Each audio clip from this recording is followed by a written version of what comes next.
নমস্কাৰ বন্ধুসকল, মই নৱজ্যোতি জাছভিথ ইনফো চেনেললৈ আপোনালোক সকলোকে স্বাগতম জনাইছোঁ। মই আজি লৈ আহিছোঁ NRCত কেনেকৈ চাব আপোনাৰ নাম।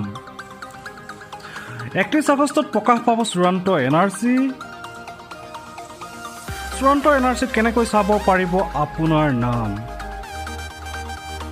30/7/2018 প্ৰকাশিত সম্পূৰ্ণ খচৰাত নাম অন্তৰ্ভুক্ত নোহোৱা লোকসকলে 26/6/2019 তাৰিখে প্ৰকাশিত অতিৰিক্ত খচৰাত বাদ পৰা লোকসকলে সম্পূৰ্ণ খচৰাত NRCত অন্তৰ্ভুক্ত হোৱাৰ যিসকল ব্যক্তিৰ বিৰুদ্ধে আপত্তি দাখিল হৈছে তেওঁলোকে NRC সেৱা কেন্দ্ৰ চক্ৰ বিষয়াৰ কাৰ্যালয় উপায়ুক্তৰ কাৰ্যালয়ত নাম চাব পাৰিব। জনসাধাৰণে ARN টাইপ কৰি নাম অন্তৰ্ভুক্তিৰ স্থিতি চাব পাৰিব।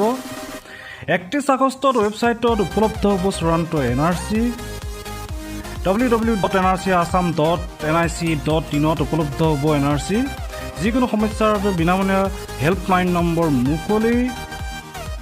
অসমৰ বাবে 15107 নম্বৰত ফোন কৰিব পাৰিব আপোনালোকে। বহিৰাজ্যৰ বাবে 180034533762 নম্বৰ মুকলি। 24 ঘণ্টাই উপলব্ধ হ'ব এই দুইটা নম্বৰ। এয়াই আছিল আজি আপোনালোকলৈ NRCৰ তথ্য। Please like and subscribe my channel. Thanks for ৱাচিং। জয় হিন্দ।